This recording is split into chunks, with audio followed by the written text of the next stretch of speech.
you're in Oslo. How are things there, and what's the situation? What is going on?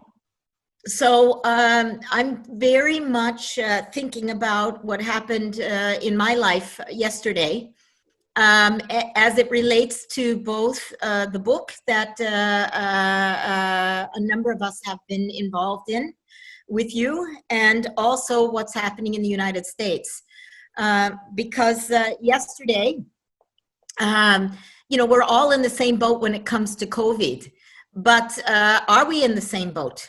And what does that mean? And I've been thinking a lot about this focus that the world has on whether or not Trump gets voted in or out in this election. And frankly, I don't care, because I think we should be focused on what's happening in our own backyard, what's happening locally. Because yesterday I was involved in, there was a situation with a hate crime. And it really shook me deeply, because it's symbolizes what's happening all over the world. I believe what's happening all over the world is a polarization, and it's forming itself in the right-wing thinking, that this kind of ultra right-wing thinking, and that is very dangerous for every single country. And so for Europe, where I live, it's seeing that in peaceful Norway, an incident where I've spent the morning actually before this conversation with the police.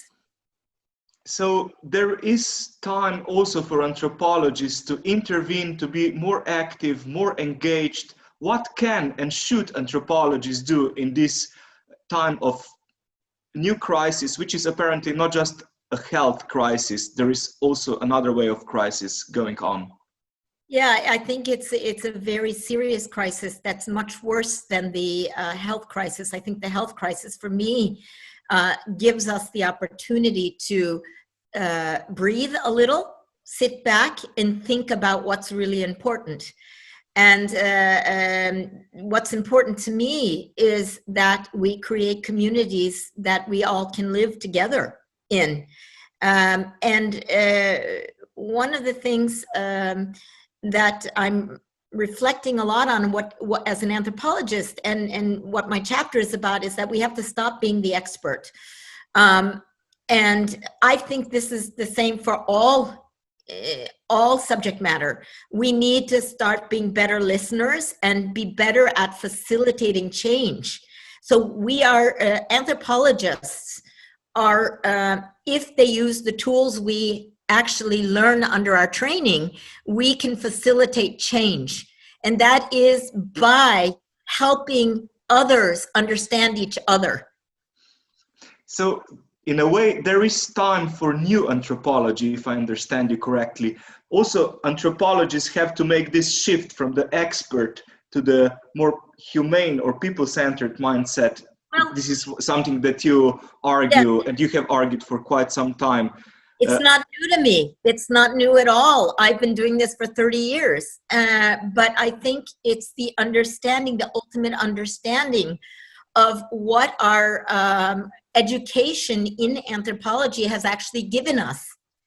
And if we just become an expert in the area of interest we have, then we're no better than anyone else. We just focus in on our expertise and this is what we're good at. But what we really have a gift for is we unveil truths. We're constantly unveiling truths, and we're seeing established truths that are actually, you know, assumptions in cultures, and how we unveil that these are not real, or that there's other interpretations of it. And what we're good at is dialogue, and dialogue is what's necessary. We need to be the facilitator, the intervener of dialogues between opposing ways of thinking, to come up with an understanding of where can we meet.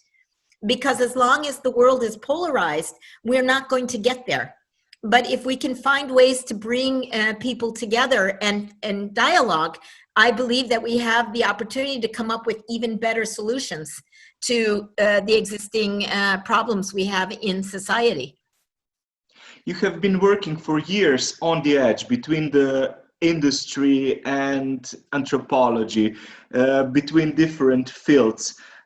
Is this the future of anthropology? And if so, how do you have any tips for others how to work here to be facilitators, and how can other anthropologists start working on the edge to be connectors? To be able to be a connector, you have to spend most of your time being humble and not running to be the expert. So you have to remove your own ego. And it doesn't mean that you can't go get your ego and bring it when you need to write the report or make a statement. Of course, we all have ego and we need to have it.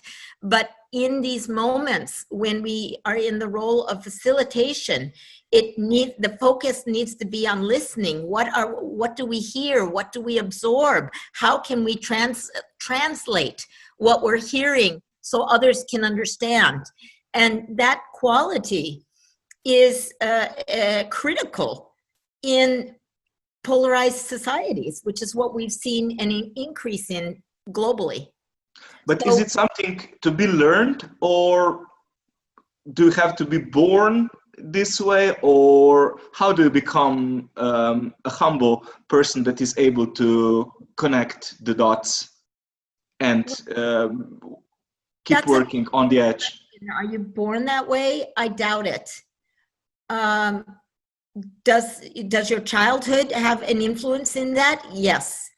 But one of the things I remember when I first started studying anthropology, in my very first lecture of anthropology, I had a professor say that anthropology is about understanding the natives from their point of view and not your own. And I raised my hand in that lecture and I said, but isn't that what we all do? Isn't that normal? And that has to do with my childhood. I grew up in other countries and had to understand the kids that I was hanging out with from their perspective if I was going to make friends. So for me, it was a natural inclination. And then the teacher answered, no, Anna, that's not how we think.